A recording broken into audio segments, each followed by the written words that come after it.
Hello viewers, நான் மிஸ் welcome to Vijay's movie talk and welcome to another video. என்னடா இந்த வீடியோவில் நின்றுட்டு பேசுகிறேன்னு நினைக்கிறீங்களா? அஃப்கோர்ஸ் உட்காந்து பேச்சு கொஞ்சம் சோம்பேறி ஆயிடுச்சு, அதனால தான் நின்றுட்டு பேசலாம் அப்படின்ற மாதிரி. இந்த வீடியோவில் நம்ம தளபதி 68 படத்தோட பேர் லீக் ஆயிடுச்சு அப்படின்ற விஷயம் தான் இன்றைக்கி வைரலாக போயிட்டுருக்கு. அதை தான் இந்த வீடியோவில் நம்ம பார்க்க போகிறோம். அப்படி என்ன பேர் லீக் ஆயிருக்கு அப்படின்னு பார்த்தீங்கன்னா, கோட் அப்படின்ற இந்த பேர் படத்துக்கு வைக்க போகிறாங்க அப்படின்ற மாதிரி விஷயம் தான் லீக் ஆகிருக்கு. ஆல்மோஸ்ட் 99% இந்த பேர் தான் படத்துக்கு வரப்போகுது அப்படின்ற மாதிரியும் பல பேர் பதிவு பண்ணிகிட்ருக்காங்க. ஸோ இது அஃபிஷியலாக அவங்க அனௌன்ஸ் பண்ணலைனாலும் இந்த பேர்னால் இப்போ எப்படிலாம் வைரல் கண்டென்ட் பண்ணுறாங்கன்னு பார்த்தீங்கன்னா, திருப்பி தளபதி அவர்கள் ரஜினிகாந்தை சீன்றாரா அப்படின்ற மாதிரியும், இந்த பேருக்கு தளபதி தகுதியானவரா அப்படின்னு நக்கல் பண்ணுற விதத்துலேயும் பல பேர் பலவார சோஷியல் மீடியாவில் பேசிகிட்டு இருக்காங்க. ஸோ என்னை பொறுத்த வரைக்கும் இந்த கோட் அப்படின்ற இந்த பேர் இந்த படத்துக்கு சூட் ஆகுதோ இல்லையோ, கோட் அப்படின்ற பேர் இன்றைக்கி டேட்டுக்கு தளபதிக்கு மட்டும்தான் சூட் ஆகும் அப்படின்றத ஒரு சில விஷயங்களை வச்சு நான் சொல்ல போகிறேன். ஏன்னா தளபதி சொல்லணும்னு அவ்வளோ இருக்குது. பட் இருந்தாலும் ஒரு முக்கியமான ஒரு 10 பாயிண்ட்ஸை மட்டும் இந்த வீடியோவில் நம்ம டிஸ்கஸ் பண்ண போகிறோம். ஏன் இந்த கோட் அப்படின்ற பேர் தளபதி அவர்களுக்கு மட்டும் பொருந்தும் அப்படின்றத இந்த வீடியோ முடியும் போது நீங்கள் புரிஞ்சுப்பீங்க அண்ட் தெரிஞ்சுப்பீங்க. ஸோ என்னோடய சேனல் நீங்கள் ஃபஸ்ட் டைம் வரீங்கன்னா சப்ஸ்கிரைப் பண்ணிட்டு பெல் பட்டனை ப்ரெஸ் பண்ணி அப்படி ஷேர் பண்ணுங்கள். உங்களுடைய கமெண்ட்ஸ் கமெண்ட் பாக்ஸில் போடுங்க. அண்ட் வீடியோ ஃபாலோ பண்ணுங்கள். இந்த வீடியோ அஃப்கோர்ஸ் எனக்கு எடிட்டிங் பண்ணலாம், இப்போ டைமே கிடையாது அப்படின்றதுனால எல்லாமே சிங்கிள் டேக் வீடியோ தான். ஸோ பாயிண்ட்ஸை மட்டும் நான் எடுத்து வச்சுக்கிட்டேன். ஸோ அதை தான் நம்ம இந்த வீடியோவில் டிஸ்கஸ் பண்ண போகிறோம். மேபி கொஞ்சம் பெருசாக போனாலும் போகலாம், பட் பெருசாக போடாமல் முடிஞ்ச அளவுக்கு ஷார்ட்டாக முடிச்சுக்கிறேன். ஓகேங்க கைஸ், வாங்க உள்ளே போவோம். ஃபஸ்ட்டு கோட் அப்படின்னா நம்ம மைண்டில் எல்லாத்துக்கும் வர்றது என்னென்னா, ஆடு அப்படின்றது தான் நம்ம மைண்டில் வரும். ஏன்னா நம்ம சின்ன வயசுலேருந்து படித்த விஷயம். பட் கோட் அப்படின்ற பேர் யாருக்கு கொடுப்பாங்கன்ற ஃபஸ்ட்டு விளக்கம் நமக்கு தெரிஞ்சிடும். கோட் பார்த்திங்கன்னா, உதாரணத்துக்கு பெரும்பாலும் இந்த ஸ்போர்ட்ஸ் துறையில் இருக்கவங்க கொடுப்பாங்க. பாக்ஸரில் கோட் யாருன்னு கேட்டிங்கன்னா முகமது அலியை தான் சொல்லுவாங்க. அதே மாதிரி ஃபுட்பாலில் பார்த்திங்கன்னா ரொனால்டோ, மெஸ்ஸி இவங்கெல்லாம் கோட் அப்படின்னு சொல்லுவாங்க. ஏன் நம்ம கிரிக்கெட் டீமில் கோட் அப்படின்னா அஃப்கோர்ஸ் தோனி தான் சொல்கிறாங்க. ஸோ இந்த கோட் அப்படின்னா அதுக்கு என்ன அர்த்தம் அப்படின்னா, கிரேட்டஸ்ட் ஆஃப் ஆல் டைம் அப்படின்றது தான் இந்த கோட்டோட விளக்கம். ஓகேங்களா? ஸோ இந்த விளக்கத்தை பேஸ் பண்ணி தான் இன்றைக்கி பல பேர் பலவாறாக கதறிட்டு இருக்காங்க. எப்படி இந்த கிரேட்டஸ்ட் ஆஃப் ஆல் டைம்ன்ற இந்த பட்டம் தளபதி அவர்களுக்கு பொருந்தும், அது மென்டல் ஆன்சர் ஒரு சைடு குதிச்சிட்டு இருக்காங்களா? ஸோ ஏன் பொருந்தும் அப்படின்றது தான் நம்ம இதில் டிஸ்கஸ் பண்ண போகிறோம்னு சொல்லிட்டோம். ஸோ இந்த கோட்டோட இது விளக்கம் உங்களுக்கு புரிஞ்சிருக்கும். அண்ட் இந்த படத்துலேயும் இந்த கோட் அப்படின்றது பார்த்திங்கன்னா greatest of all time. So படமே ஒரு என்ன சொல்கிறது, டைம் பேஸ் பண்ணி தான் இருக்க போகுது அப்படின்ற மாதிரி சொல்கிறாங்க. ஸோ எந்த காலகட்டத்துலேயுமே இவர் தான் கிரேட்டஸ்ட் அப்படின்ற மாதிரி தான் மேபி ஸ்டோரி போயிருக்கலாம். ஸோ நம்ம அதை விட்டுருவோம். இப்போ ரியாலிட்டியில் தளபதி அவர்கள் ஏன் கிரேட்டஸ்ட் ஆஃப் ஆல் டைம் அப்படின்னு நம்ம பார்ப்போம். ஃபஸ்ட்டு பாயிண்ட் பார்த்திங்கன்னா, சினிமா இண்டஸ்ட்ரிக்குள்ளே நுழைஞ்சது. இப்போ சினிமா இண்டஸ்ட்ரியில் அஃப்கோர்ஸ் இவர் அப்பா வச்சு உள்ளே நுழைஞ்சிட்டார் அப்படின்னு சொன்னாலும், இன்றைக்கி எத்தனையோ ஹீரோக்கள் அவங்களுடைய அப்பா ப்ரொடியூசராக இருக்கலாம், டைரக்டராக இருக்கலாம், உள்ளே காணாமல் போயிருக்காங்க. பட் இருந்தாலும் இவர் சினிமா இண்டஸ்ட்ரிக்குள்ளே எஸ்ஏசி எவ்வளோ பெரிய டைரக்டராக இருந்தாலும் உள்ளே வந்ததுக்கப்புறமா இவருக்கு ஏற்பட்ட அவமானங்கள் பார்த்திங்கன்னா, இதெல்லாம் ஒரு மூஞ்சியாக நடிக்க வந்துருச்சு அப்படின்னு சொல்லி கிண்டல் பண்ணதாக இருக்கட்டும். இவர் ஆரம்ப கட்ட கால படங்கள் பார்த்திங்கன்னா 18+ படங்கள் அப்படின்னே சொல்லுவாங்க. ஏன்னா டீனேஜர்ஸ் மட்டும்தான் போய் பார்க்க முடியும், ஃபேமிலியை பார்க்க முடியாது அப்படின்ற மாதிரி அந்த ஒரு பேரையும் தனக்குள்ளே வாங்கிக்கிட்டு, ஸோ அதிலிருந்து ஒருத்தர் மீண்டு வர்றது அப்படின்றது அவ்வளோ சாதாரண விஷயம் கிடையாது. அது திறமை இருந்தால் மட்டுமே. நான் சொன்ன மாதிரி அப்பாவுடைய சப்போர்ட்டில் கொஞ்சம் ஒரு படம் ஃப்ளாப் ஆனாலும் அடுத்தடுத்த படங்கள் வந்திருந்தாலும், பட் தனக்கு திறமை இருந்தால் மட்டும்தான் இந்த ஒரு உயரத்துக்கு ஒரு மனுஷன் வளர முடியும். ஸோ அந்த திறமையை அவர் அந்த காலகட்டத்திலேருந்தே காமிச்சிட்டே வந்திருக்காரு. ஸோ எந்த ஒரு பத்திரிகை, அதை குமுதமாக ஆனந்த விடன்னு ஞாபகம் இல்லை, இந்த மூஞ்சிலாம் நடிக்க வந்துருச்சா அப்படின்னு கேட்ட அதே பத்திரிகை அந்த அட்டை படத்தில் இவருடைய போஸ்டர் வர வச்ச அந்த விஷயம் இருக்குது பாருங்கள். அஃப்கோர்ஸ் இவருக்கு போய் கோட் பட்டம் கொடுக்கலன்னா எப்படி, இவர் தான் கொடுக்கணும். ஓகேங்களா? ஸோ அது ஒன்று. அது அப்புறம் பார்த்திங்கன்னா, இவர் நான் சொன்ன மாதிரி இந்த சினிமா இண்டஸ்ட்ரியில் இந்த மாதிரி படங்கள் நடித்து வந்திருந்தாலும் இவர் அந்த பேரை தக்க வைக்கிறதுக்கு இவருக்கு ஒரு ஆப்பர்ச்சுனிட்டி கிடச்சது தான் பூவே உனக்காக அப்படின்ற படம். ஸோ அந்த பூவே உனக்காக படத்தில் தான் இவர் முதலாக வந்து பர்ஃபார்மன்ஸை வந்து காமிச்சிருப்பாப்புல தளபதி. ஸோ அந்த பர்ஃபார்மன்ஸை பேஸ் பண்ணி அதுக்கு அடுத்த படம்லாம் பார்த்திங்கன்னா காதலுக்கு மரியாதைலாம் வேறு லெவல் ஹிட்டு. ஸோ அதுக்கப்புறமா கண்டினியூஸாக அவர் நிறையா லவ் ஸ்டோரி படங்கள்லாம் நடிச்சிட்டு வந்தார். ஒரு கட்டத்தில் இவர் என்னப்பா லவர் பாயா அப்படின்ற மாதிரி முத்திரை குத்திடலாம் அப்படின்ற ஒரு கட்டத்தில் இருக்கும்போது அதிலிருந்து இல்லை நான் லவர் பாய்லாம் கிடையாது, நான் ஆக்ஷனு, என்னோடய ஆக்ஷன் நீங்கள் இன்னும் பார்க்கல அப்படின்னு சொல்லி திருமலையில் ஒரு என்ட்ரி கொடுத்தாரு பாருங்க, எல்லாரையும் திரும்பி பார்க்க வச்சுது. ஸோ திருமலையிலேருந்து இவரோட ஆக்ஷன் வந்து வேறு லெவல் படங்கள். ஸோ அதெல்லாம் நம்ம சொல்லிகிட்டே போகலாம், அந்தளவுக்கு வந்து படங்கள் வந்து இவர் கொடுத்துருக்காரு. ஸோ அதுக்கப்புறம் பார்த்தீங்கன்னா இவர் ஆக்ஷன் பண்ணிட்டாரு, லவ் பண்ணிட்டாரு, ஸ்டார்டிங்கில் அப்படி இருந்துட்டார், ரசிகர்கள் வந்துட்டாங்க. ஸோ இவ்வளோ தூரம் வளர்ந்த மனுஷன் என்ன பண்ணணும்? ஒரு நடிகர் அப்படின்னா சமூகத்துக்கு தேவையான விஷயத்தை படத்தில் கொடுக்கணும்.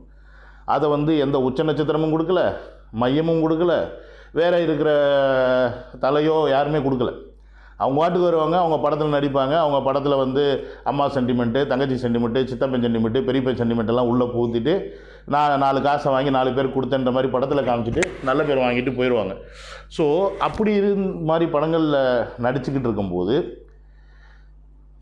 அவங்கெல்லாம் வந்து இன்றைக்கி கொண்டாடிட்டு இருக்கோம் நம்ம. ஓகேங்களா, சூப்பர் ஸ்டார்னு யாருக்கு இன்றைக்கி பிரச்சனைன்னு சொல்லி இன்றைக்கி தமிழ்நாட்டிலே தெரியும். ஸோ அந்தளவுக்கு சூப்பர் ஸ்டாருக்கு பட்டத்துக்காக 73 வயசுல இன்றைக்கி சண்டை போட்டுக்கிட்டு இருக்க ரஜினிகாந்த் மாதிரி தமிழ்நாட்டுக்கு ஒன்றுமே செய்யாமல் தன்னுடைய படத்தை ஓட வைக்கிறதுக்காக என்ன வேணால் பண்ணக்கூடிய ஒரு நபராக தான் இருக்கிறாருன்னு வச்சுக்கோங்க. ஸோ அப்படி இந்த மாதிரி ஒரு கூட்டத்தில் இருந்து ஒருத்தர் வந்து அவ்வளோ தூரம் வளர்ந்து வந்ததுக்கப்புறம் ஸோ நம்மளால் அந்த மக்களுக்கு என்னடா செய்ய முடியும் அப்படின்ற அந்த தாட் தான் அவருடைய அடுத்தடுத்து ஆரம்பமான சோஷியல் மெசேஜ் படங்கள். கத்தியிலிருந்து நம்ம சொல்லலாம் ஸ்டார்ட் பண்ணுது. ஸோ அந்த படங்கள்லாம் பார்த்திங்கன்னா அதுக்கப்புறமா ஒரு படங்கள் எல்லா படத்துலையுமே எந்த படத்தில் சோஷியல் மெசேஜ் இல்லை, எஜுகேஷனை பற்றி இருக்குது, ஜிஎஸ்டி பற்றி இருக்குது, அப்புறம் மெடிசனை பற்றி இருக்குது, எல்லா படத்துலையுமே ஏதோ ஒரு கண்டென்ட் கண்டிப்பாக இந்த மக்களுக்கு போய் சேரணும் அப்படின்ற மாதிரி அந்த தைரியம் எந்த ஆக்டருக்குமே கிடையாது, அது தளபதி மட்டும்தான் இருக்குது. ஸோ அதையும் வந்து இந்த பாயிண்டில் நான் சொல்லிக்க விரும்புகிறேன். ஸோ அது மட்டும் இல்லாமல் எல்லாரையும் ஒட்டு மொத்தமாக அடித்து போட்டது கொரோனா. ஓகேங்களா, என்ன பண்ணுறது ஏது பண்ணுறதுன்னு தெரியாமல் முழிச்சுக்கிட்டு இருக்கும்போது இதுக்கு மேலே தேட்டர்லாம் இல்லை, அந்த டயத்தில் ஓடிடிலாம் உள்ளே வந்துட்டாங்க, நெட்ஃப்ளிக்ஸு ப்ரைமு எல்லாம் உள்ளே வந்துட்டாங்க. ஐயோ இன்னி தேட்டரை மூடிட்டு நம்ம பொழப்பு நாரி பொழப்புன்னு சொல்லிட்டு தேட்டர்னா நம்ம தேட்டர் ஓனர் மட்டும் பார்க்க முடியாது, அந்த தேட்டரை நம்பி பிழப்பு நடத்துகிற எத்தனையோ 1000 பேர். ஓகேங்களா, ஸோ அவ்வளோ பேரும் உடைய பிழைப்பும் வந்து நட்டாத்தில் நிற்காது அப்படின்ற மாதிரி ஒரு சுச்சுவேஷனில் என்னுடைய படத்தை என்ன ஆனாலும் பரவாயில்ல நான் ஓடிடியில் கொடுக்க மாட்டேன், தேட்டர் தான் ரிலீஸ் பண்ணுவேன்னு தைரியமாக ரிலீஸ் பண்ண ஒரு தமிழனால் மட்டும்தான் முடியுன்றதை தளபதி அவர்கள் அந்த கொரோனா டயத்தில் காமிச்சார். ஸோ அது வந்து ஒரு biggest step of theatre owners. அந்த தேட்டர் ஓனர்ஸோட நன்றி திருப்பி இன்றைக்கி லியோ படத்தில் அவங்க வந்து திருப்பி காமிச்சிருக்காங்க.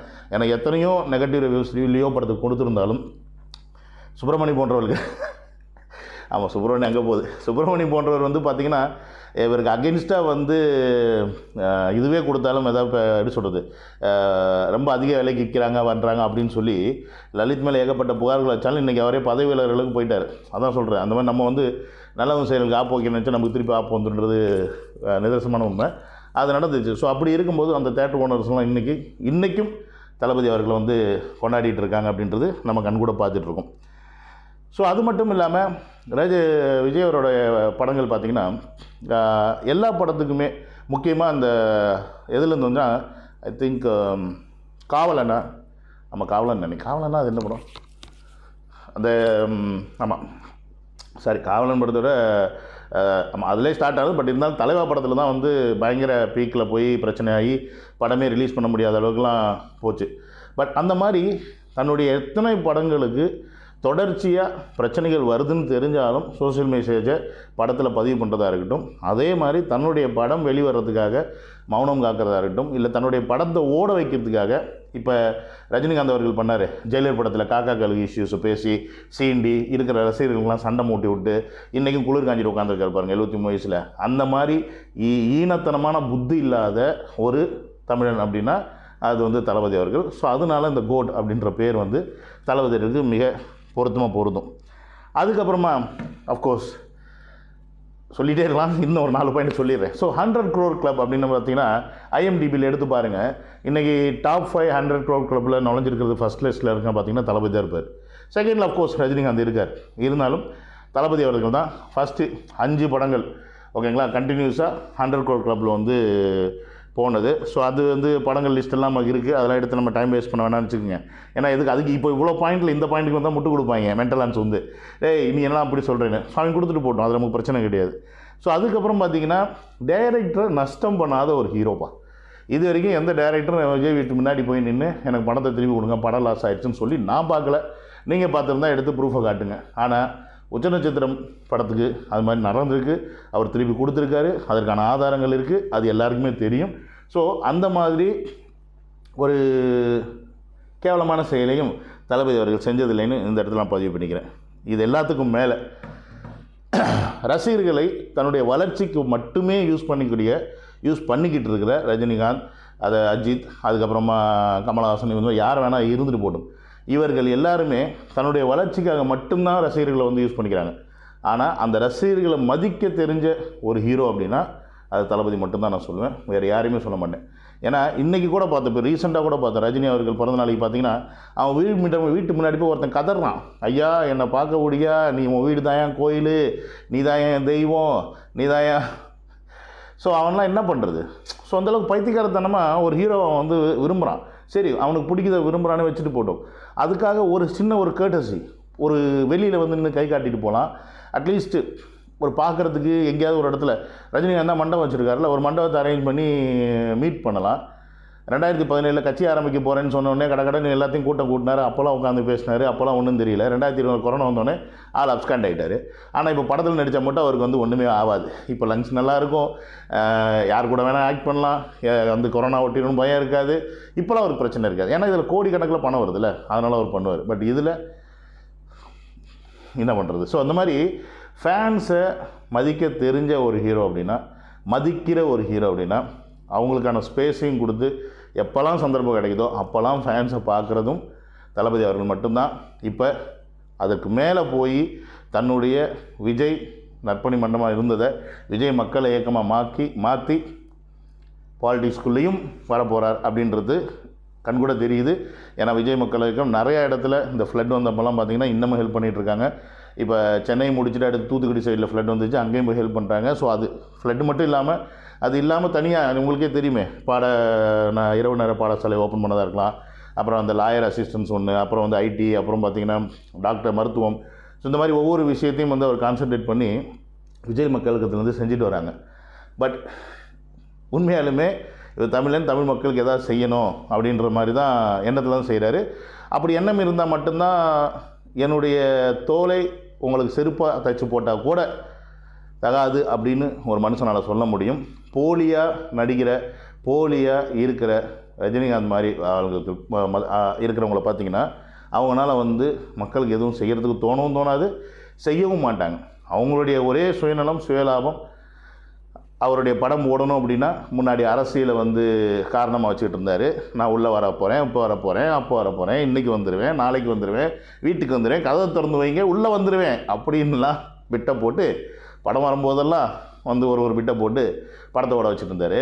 ஸோ இப்போ அரசியலை விட்டு வெளில போயிட்டேன் அப்படின்னு சொல்லும்போது படத்தை ஓட வைக்கணும், சூப்பர் ஸ்டார் யார் அப்படின்ற மாதிரி பேச்சு அடிபடவும், அடுத்த சூப்பர் ஸ்டாருன்றதை விட அடுத்த சூப்பர் ஸ்டார் தான் சொல்லிட்டு போகிறாங்களே, அதுக்கே பிடிக்கலையா. ஸோ விஜய் அவர்கள் வந்து டாப்பில் போயிட்டுருக்காருன்னு அந்த வைத்தறிச்சல், மனக்குமுறல் இதெல்லாம் சேர்ந்து ஜெயிலரில் வந்து காக்கா காலுக்கு கதையை பேசி 10 3 ஸ்டாரு 3 ஸ்டேட்டு சூப்பர் ஸ்டாரையும் உள்ளே சேர்த்து எல்லாத்தையும் பண்ணி தன்னுடைய படத்தை ஓட வைக்கிறதுக்கு என்ன பண்ணுவோம் பண்ணார். அஃப்கோர்ஸ் 600 கோடி அடித்தாலும் திருப்பியும் அந்த 600 கோடியும் என்னால் பீட் பண்ண முடியும் தான், நான் தாண்டா கோட்டு அப்படின்னு நின்னார் பாருங்க தளபதி லியோவில். அதுதான் யாருமே போட முடியாது கேட்டு அப்படின்றத, யாருக்கு தளபதிக்கு போட முடியாது அப்படின்றத இந்த வீடியோவில் நான் உங்கள்கிட்ட சொல்லணும்னு ஆசைப்பட்டேன். அஃப்கோர்ஸ் தளபதி அவர்களுக்கு கேட்டு போடுறதுன்றது சாதாரண விஷயம் கிடையாது. ஏன்னா கோடிக்கணக்கான ஃபாலோவர்ஸ், கோடிக்கணக்கான பேர் அவர் மேலே உண்மையான அன்பு வச்சுருக்கவங்க இருக்கிறாங்க. அவர் செய்யணும் நினைக்கிற நல்ல விஷயங்களை வந்து அவர் செயல்படுத்தும் போது அந்த நல்லதே அவர் வந்து மேலே மேலே மேலே கொண்டு போகும் அப்படின்றது வந்து நான் இந்த வீடியோவில் பதிவு பண்ண ஆசைப்பட்றேன். பட் அது மட்டும் இல்லாமல் இந்த GOAT greatest of all time அப்படின்ற பட்டம் தளபதிக்கு மட்டுமே பொருந்தும் அப்படின்றதுக்கு நான் இப்போ சொன்ன இந்த விஷயங்களே போதும். ஏன்னா அங்கே ஆரம்பித்து இன்றைக்கி எங்கே இருக்கார் அப்படின்றது நீங்கள் எல்லாம் பார்த்துட்ருக்கீங்க. ஸோ இந்த மாதிரி எத்தனையோ பிரச்சனைகளையும் தாண்டி மற்ற ஹீரோஸுக்கெலாம் பிரச்சனையே கிடையாது. அவங்க வாட்டு வருவாங்க, படம் நடிப்பாங்க, படம் ரிலீஸ் ஆகும், ஃபேன்ஸ் போய் கொண்டாடுவாங்க, அப்புறம் போயிடுவாங்க, அடுத்த இன்னொரு படம் வர வரைக்கும் சைலண்டாக இருப்பாங்க. பட் விஜய் அவர்கள் அப்படி கிடையாது. ஸோ எப்படிப்பட்ட ஒரு மனிதன் அப்படின்றது வந்து நம்ம எல்லோரும் பார்த்துட்டே இருக்கோம். அதனால் இந்த படத்துக்கு இந்த பேர் வச்சாலும் சரி, இந்த படத்துக்கே இந்த பேர் வைக்காமல் வேறு பேரை மாற்றினாலும் இன்றைக்கி தமிழ் இண்டஸ்ட்ரியில் இருக்கக்கூடிய ஒரே கோட் அப்படி யாருன்னு பார்த்தா அது தளபதி தான் அப்படின்றத சொல்லி இந்த வீடியோவை முடிச்சுக்கிறேன். உங்களுக்கு இந்த வீடியோ பிடிச்சிருந்துச்சுன்னா அஃப்கோர்ஸ் உங்களுடைய கமெண்ட்டை நீங்கள் ஷேர் பண்ணுங்கள். முடிஞ்ச அளவுக்கு வீடியோவை உங்கள் ஃப்ரெண்ட்ஸ் ஷேர் பண்ணுங்கள். See you on another video. Love you all. Take care. Bye bye.